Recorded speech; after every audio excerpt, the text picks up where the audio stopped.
सभी बच्चों का आज का सेशन में स्वागत है। तो आज का सेशन कुछ यूनिक रहने वाला है। आज यूनिक कहने का मतलब आज कोई भी क्लास के विद्यार्थी उसको देख सकते हैं, चाहे वो कंपटीशन का तैयारी कर रहे हैं या फिर वो 7, 8, 9, 10th, 11th, 12th में हैं। सभी लोग एक क्लास से फ़ायदा ले सकते हैं। तो बने रहेंगे इस क्लास में और कुछ सीखेंगे। तो आज हम बात करने वाले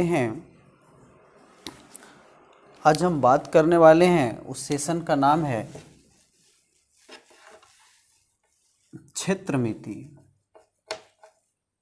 क्षेत्रमिति का कुछ बेसिक फॉर्मूला बात करने वाले हैं। क्षेत्रमिति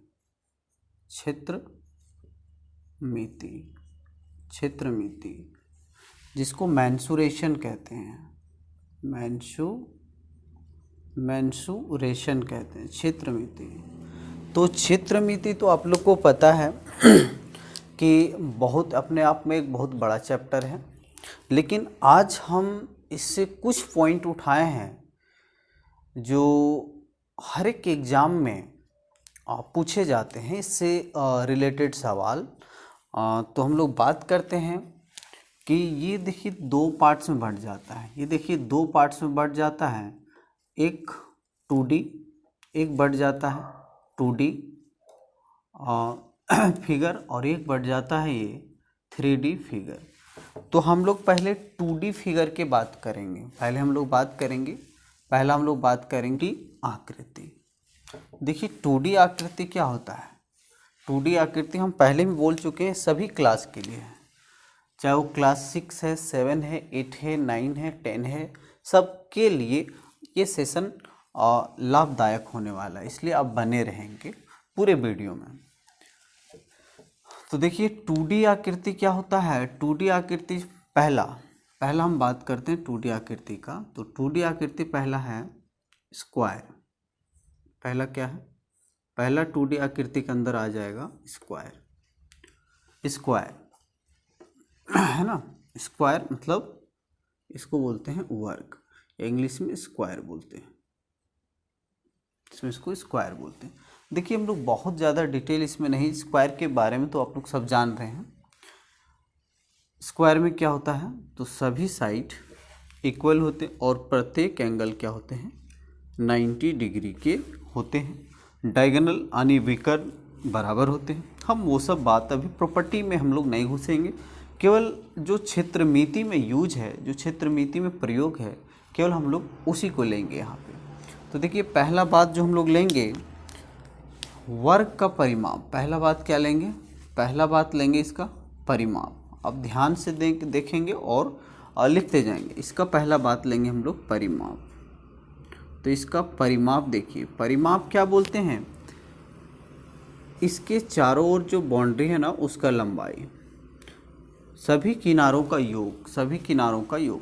सपोज किनारा का इसका जो एक किनारा जो है वो ए है, तो सभी किनारा क्या होगा ए होगा। हम बोल रहे हैं परिमाप क्या होता है, तो सभी किनारों का योग। तो देख लीजिए ये क्या हो जाएगा, परिमाप इसका 4 इंटू ये हो जाएगा, या परिमाप 4 इंटू भुजा भी बोल सकते हैं। जहाँ ए क्या है भुजा है, जहाँ ए क्या है लिख लेंगे, जहाँ ए क्या है भुजा है, जहाँ ए क्या है वर्ग का भुजा, आप इसको लिख लेंगे। दूसरा बात जो हम लोग इसमें सीखेंगे वो क्या है, इसका क्षेत्रफल। इसका क्या है क्षेत्रफल। तो क्षेत्रफल क्या हो जाएगा,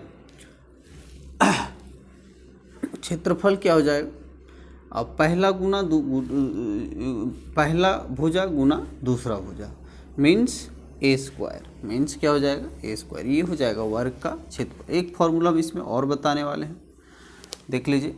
वर्ग का विकर्ण हमेशा पूछते रहता है, इससे रिलेटेड सवाल। वर्ग का विकर्ण देखिए, कोई दो वर्टेक्स को मिला दीजिए, कोई दो शीर्ष को मिला दीजिए, तो वर्ग का विकर्ण मिलता है। ये क्या है वर्ग का विकर्ण, इसको बोलेंगे विकर्ण। दो विकर्ण हो सकता है वर्ग। तो वर्ग का विकर्ण का जो फॉर्मूला होगा, वर्ग का विकर्ण निकालने का जो फॉर्मूला होगा, वर्ग का विकर्ण, तो वर्ग का विकर्ण देखिए क्या हो जाएगा, √2 इंटू ए हो जाएगा। 3 फॉर्मूला वर्ग से हम बता दिए, आप इसको अच्छे ढंग से लिख लेंगे। दूसरा बात करते हैं आयत का। सभी हम लोग 2D आकृति के बारे में बात कर रहे हैं। दूसरा बात करते हैं आयत। तो देख लीजिए, आयत को इंग्लिश में रेक्टेंगल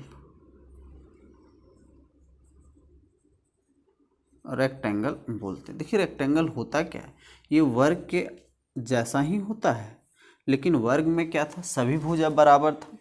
यहाँ पे क्या है, विपरीत भुजा बराबर होंगी, मीन्स अपोजिट साइड यहाँ पे बराबर होंगे। क्या होंगे, यहाँ पे अपोजिट साइड क्या होंगे, बराबर। अगर मान लीजिए ये 20 सेंटीमीटर, तो अपोजिट साइड क्या होगा, 20 सेंटीमीटर।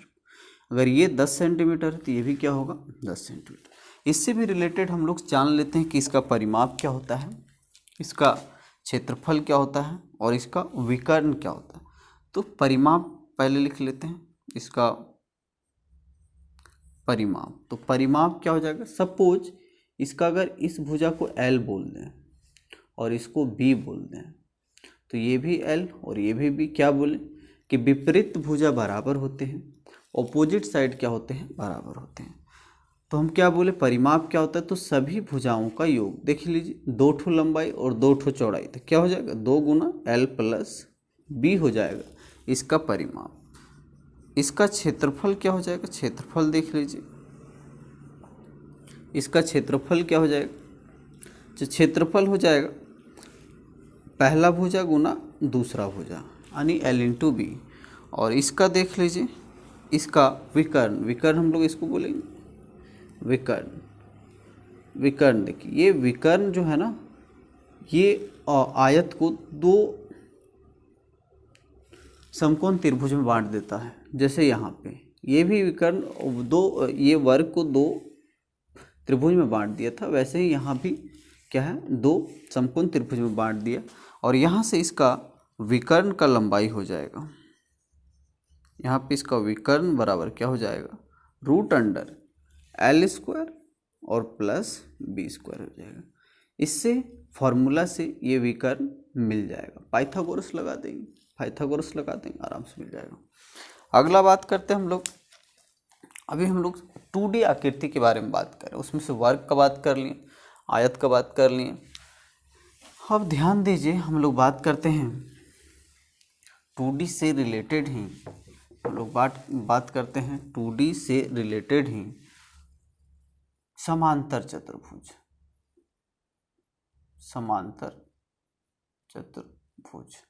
देखिए समांतर चतुर्भुज मतलब पैरेललोग्राम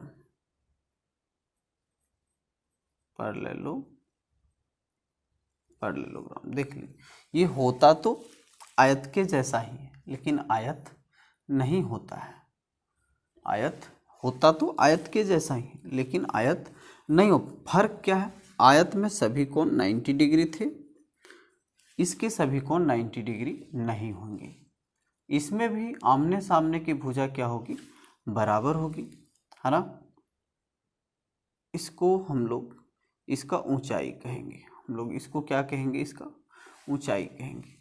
ध्यान देते हैं, समांतर चतुर्भुज का जो क्षेत्रफल हो जाएगा वो क्या हो जाएगा, वो हो जाएगा, सपोज ये L है और ये B है, तो L हो गया, ये B हो गया, और इसका ऊंचाई को H बोल देते हैं, तो ये हो जाएगा L इंटू H, मतलब आधार गुना ऊंचाई से समांतर चतुर्भुज का क्षेत्रफल निकल जाएगा। अगला हम लोग बात करेंगे समचतुर्भुज का या समलंब चतुर्भुज का।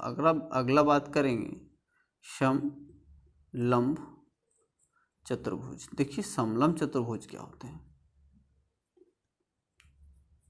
समलंब चतुर्भुज देखिए क्या होता है, इसको बोलते हैं इंग्लिश में ट्रेपीजियम बोलते हैं। ध्यान दीजिए, ये ट्रेपीजियम भी क्या होता है, ट्रेपीजियम भी चतुर्भुज ही होता है ना। यही सब का एक पार्ट है लेकिन थोड़ा अलग है। देखिए समलम चतुर्भुज में क्या होता है, इसमें एक जोड़ी भुजा समांतर होता है। इसमें क्या होता है, एक जोड़ी भुजा समांतर होता है। इसमें केवल ये भुजा और ये भुजा समबराबर नहीं हो सकता, एक जोड़ी भुजा समांतर होते हैं। देख लीजिए सपोज अगर ये वाला भुजा ए है और ये भुजा बी है, और अगर ये इसकी बीच की जो दूरी लेंथ है या ऊंचाई है अगर वो h है, तब इसका क्षेत्रफल हो जाएगा, तो इसका क्षेत्रफल हो जाएगा 1/2 गुना समांतर भुजाओं का योग a प्लस बी और गुना h हो जाएगा। ये हमारा हो गया समलम चतुर्भुज का क्षेत्रफल निकालने का फॉर्मूला। नेक्स्ट देखिए, नेक्स्ट हमारा है सम चतुर्भुज। इसको भी समझ लीजिए। सम चतुर्भुज, सम चतुर्भुज,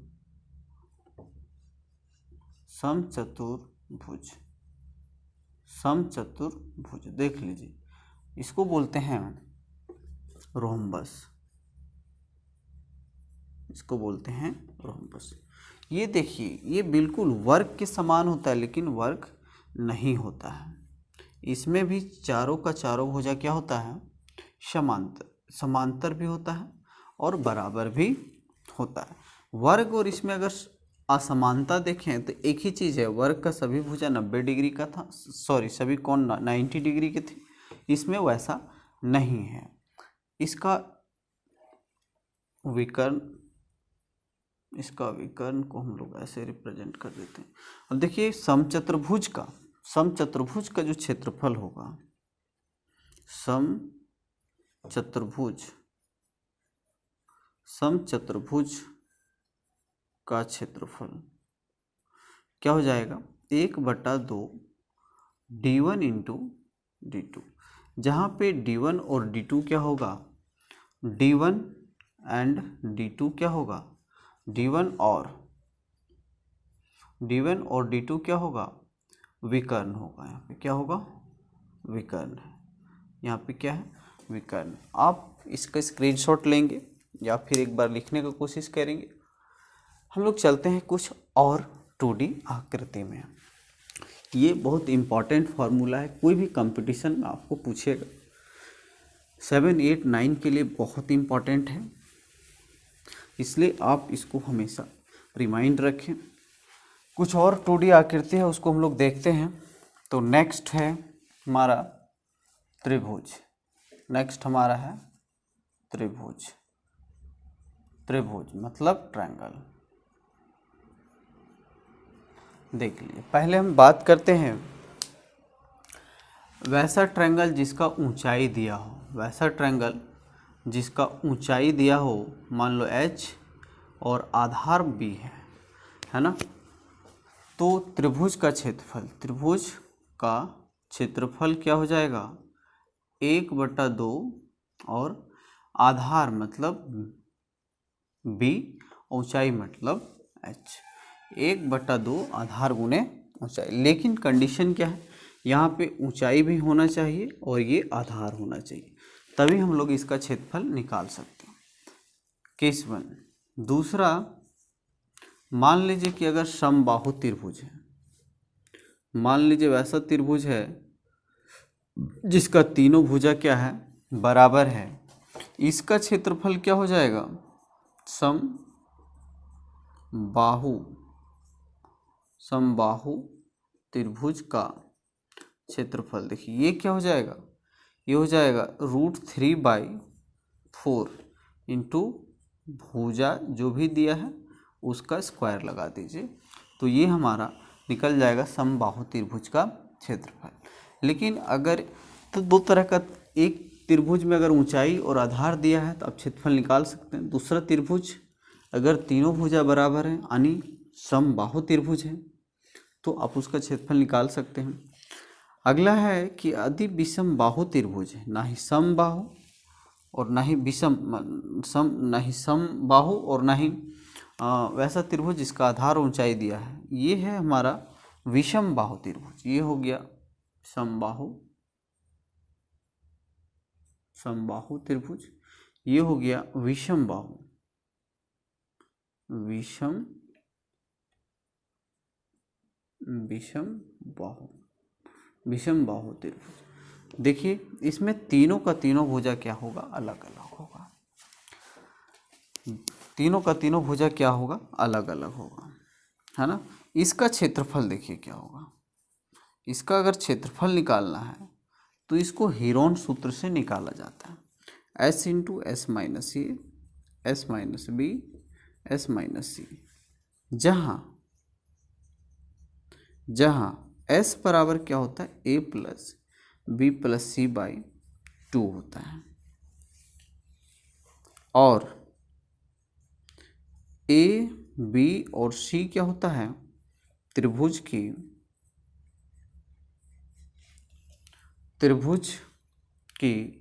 भुजा। त्रिभुज की क्या होती है, ABC भुजा होती है। ये हमारा त्रिभुज से रिलेटेड क्षेत्रफल निकालने का फॉर्मूला है, इसको आप याद रखेंगे। आगे है वृत्त। आगे क्या है, वृत्त मीन्स सर्कल। ध्यान देंगे, वृत्त क्या होती है कि अगर एक फिक्स बिंदु और एक फिक्स दूरी से अनंत बिंदुओं के समूह को, अनंत बिंदुओं के समूह को क्या कहते हैं, वृत्त कहते हैं। अनेक बिंदुओं के समूह को क्या कहते हैं, तो वृत्त कहते हैं। जहाँ पे फिक्स बिंदु को ओ से रिप्रेजेंट करते हैं और ये फिक्स जो लाइन होती है, फिक्स जो रेखा होती है उसको आर से मतलब त्रिज्या से रिप्रेजेंट करते हैं, त्रिज्या। ध्यान देंगे, यहाँ पे भी 3 फॉर्मूला आपको लिखवाएंगे हम। एक तो लिखाएंगे वृत्त की परिधि ये क्या होती है, तो 2 पाई आर,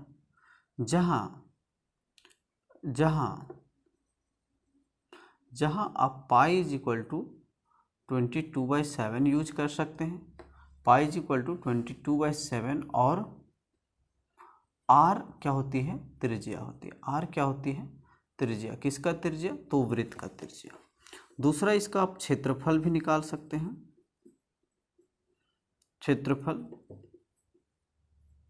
क्षेत्रफल भी निकाल सकते हैं क्या, पाई आर स्क्वायर से। पाई आर स्क्वायर, जहाँ पाई का वैल्यू 22/7 और आर क्या होती है, तो वृत्त की त्रिज्या। अगला हम बात करेंगे अर्धवृत्त का। अर्धवृत्त का बात करेंगे, मीन्स सेमी सर्कल। ध्यान देंगे, सेमी सर्कल क्या होती है, वृत्त का एक टुकड़ा होती है। वृत्त का क्या होती है, एक टुकड़ा होती है, उसको सेमी सर्कल कहते हैं। यहाँ भी हम लोग पहला सीखेंगे इसका परिधि।